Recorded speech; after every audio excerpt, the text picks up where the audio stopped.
Out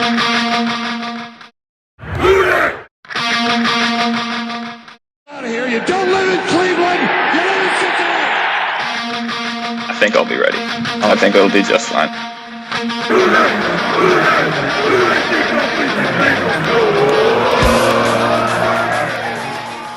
It's Friday. That means it's mock draft time. Oh, what is up, Who Dey fam? It's your boy Mike coming back at you. I was on the golf course yesterday, a little bit of a weird video, but I do live in a beautiful place, San Diego, and wanted to show you guys. I didn't want to cancel my tee time to make a video, so did a little bit of both. Column A, column B situation. But today, it's Friday. If you're a regular on the channel, you know we do mock drafts on Friday. So, you guys know I like to do the PFF mock draft simulator. I like their player grades. I like everything they do, so you know, this is what I like to use. Let's jump right in. I think you guys have, I've gotten a lot of stuff. Ooh, look at this. This is cool. This is interesting. So, if Atlanta goes Devontae Smith, you know, the top three, the big three that everybody's been debating on for the Bengals will be there. I myself, I'm going to do this draft as if I do all my drafts as if I'm the GM, I'm Duke Tobin, I'm making these decisions. So, this isn't what I think the Bengals will do. This is what I think, what I would do if I were in charge. And if I were in charge, I think at this situation, I do trade back, right? I mean, you've got all the three of you guys there. The only problem is, man, the next team that wants to trade back is at pick 24, and it's the Steelers. No, thank you. I'm not going to do that. So trade back's off the table. There we go. What I want to do here, though, is look, you guys. If you've seen my videos, you know I'm big team chase. That does not mean, by the way, that I would be mad if they drafted Penei Sewell or Kyle Pitts. I'm gonna have a video next week breaking down why Kyle Pitts I think would be a pretty damn good selection here. But your boy's got to go with Jamar Chase. For all the reasons this channel has already put up there, Jamar Chase is as clean, a polished, NFL-ready wide receiver as you want at this side of Devontae Smith. But Devontae Smith, he's older and he doesn't have the size that I want. But looking here at the top of the second round, we've talked about this on the channel a lot. If you go wide receiver at number 5, at 38, there's way more than likely going to be a starting level offensive lineman right there. Let's not forget, though, this team needs to get young and deep at a lot of different places. So let's keep that in mind as we go through. Just looking through the names here. I'm not really... Walker Little, there are too many question marks for me. The Bengals need a guy with less question marks than that. Dylan Raddens, the only he's going to play guard, I think, in the next level because he's only 299 pounds, 300 pounds. But he also played at North Dakota State. So the film, you know, he dominated at North Dakota State, but he also dominated the competition at North Dakota State, right? Asante Samuel Jr., you know, in a different world, I would love to take him. Elijah vera-tucker, though, being available here, I think is too good to pass up. Reason being, Elijah vera-tucker can and has played tackle. He can and has played guard. He is the kind of guy you can draft now, put on a 4-year contract, and over the next 4 years, he can play wherever you want him to play, and he's likely going to develop into a really good right tackle.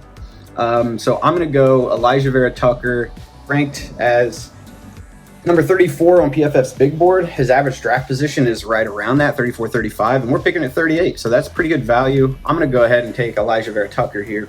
Jamar Chase, Elijah vera-tucker, that's a pretty good start to the draft, guys. Those are two probably day one starters, to be honest with you. I think Elijah vera-tucker comes in and wins the right guard spot just outright. So now looking at the top here, we've got our offensive line. I really like Quinn Meinerz. But man, if you can double up at wide receiver here and get Dyami Brown, man, oh man, if you have Tyler Boyd, T. Higgins, Jamar Chase, and Dyami Brown as your wide receiver room, that's your four. You know, those four guys are young enough to be your wide receiver room for the next, foreseeable future, for the Joe Burrow window anyway. Man, you know what? I didn't expect De'Ami Brown to be here. He's number 46 on PFF's big board. This is the kind of thing that happens in the draft, guys. People fall, and sometimes, you know, what I would prefer here is that an edge rusher fell, or Tay Gowan's another interesting choice here, but an edge rusher or a defensive interior fell. You've got Rashad Weaver here. I like Rashad Weaver, but I think this is a reach at this point. I can't pass up the value. Drafting is about value. I can't pass up the value of De'Ami Brown at number 69. A very nice draft slot for the Bengals here. This is the value right here. They don't need a safety. I don't see him drafting a linebacker. Quinn Meinert's maybe in the discussion, but man, De'Ami Brown. On the other side, those are your two outside receivers for a decade if you can lock them both up. De'Ami Brown and Ja'Marr Chase. That's a pretty damn good start to the draft. And right here, man, now we're looking for value. We're into the 4th round. Now we're looking for value picks. I really like Tay Gowan here. The problem is, okay, there are 3 players here I really, really like. And I know the Bengals like Milton Williams, number 1. His average draft position, though, is 126. And here's where the strategy comes in. Do we pick Milton Williams here and get him because we really need that defensive interior, Geno Atkins replacement type 3-tech, gap shooting, penetrating pass rusher in the middle, which is a huge need on this team right now? Do we do that? Do we take Tay Gowan, who I think is going to be a really good outside corner in the league? Do we take Tay Gowan, or do we take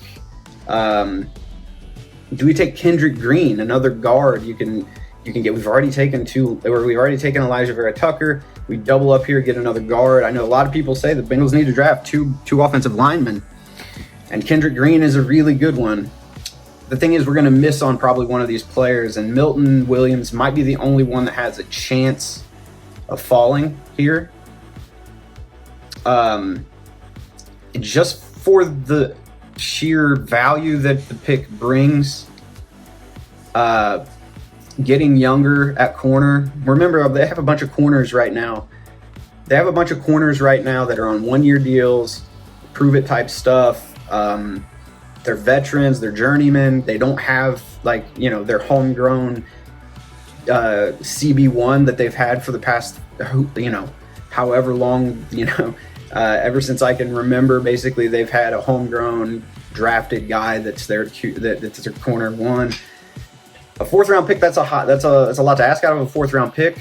But man, they need to get younger and get competition at that position. I'm going Tay Gowan because I really like what he brings to the table from a size perspective, from his play, what he has on tape. Now, he didn't play this past year, and that hurts him a little bit. He's a little bit older, redshirt senior, but it's the 4th round. You got to put up with that. 6'2", 185. This is this long wide receiver, or the long type of cornerback that we know Lou Anarumo likes. If you look what they have to say about him, superb closing burst down the field, can straight up scoot. He's fast, tall and long. Gave 6'4" Stanford Semi Fehoko, who I'm really high on. I really like Semi Fehoko, by the way. It gave him fits. Allowed only 13 first downs allowed in 12 career starts. It's 1 a game. He only gives up 1 first down a game. That's nutty. Let's get him. Let's put this guy in our corner room. Tay Gowan, come on down. That was the 4th round. So 5th round now, we just got to see how it falls. Hopefully Milton Williams is sitting there. He's not. Let's see where he went. Milton Williams, where you go? Oh, pick 141 to the Rams. We're picking at 149. That's okay. It's a risk you take. Since draft strategy, you take those risks, and sometimes you get burnt. But Tay Gowan is a really good player. You should be happy. We would be happy to get him. Here's the guy that I was telling you, Semi Fehoko. If we didn't already draft De'Ami Brown on top of Ja'Marr Chase, I would say let's get Semi Fehoko. The reason I like Semi Fehoko is 6'4", 227, and he's fast. He is fast. There's a video, completely unpolished DK Metcalf, absolutely. I have a video on the channel breaking down Simi Fehoko and Walker Little if you're interested in that, but go check that out if you want. But what I think I'm going to do here, where I think the value here is actually Bobby Brown out of Texas A&M. Bobby Brown, he didn't have a great season this past year. It was the COVID season. Pretty, kind of hard to evaluate people on that COVID season. Most teams only played like 9 or 10 games. There were a bunch of people that opted out. So here's another thing you like about Bobby Brown. This is why I'm going Bobby Brown in the 5th round. 9.82 RAS score. That's nuts. For a defensive interior, he's 6'4", 221 pounds. 33-inch vertical at that size is nutty.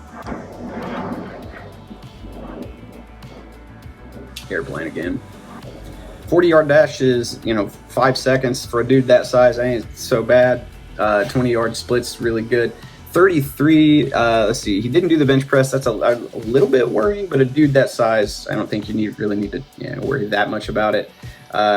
Good shuttle and 3-cone drills. So that's what I'm doing here. Bobby Brown, defensive interior of the future. Let's get it.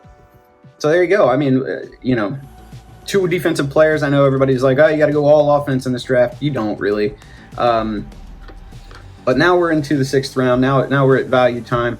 The Bengals have 2 picks really kind of close together at 190 and then 202. So what I like to do in this situation, just go value here. The good value might be Larry Borum if we wanted to go another offensive lineman. But who I really like here, actually, let's see, 6'7", 265. What a monster.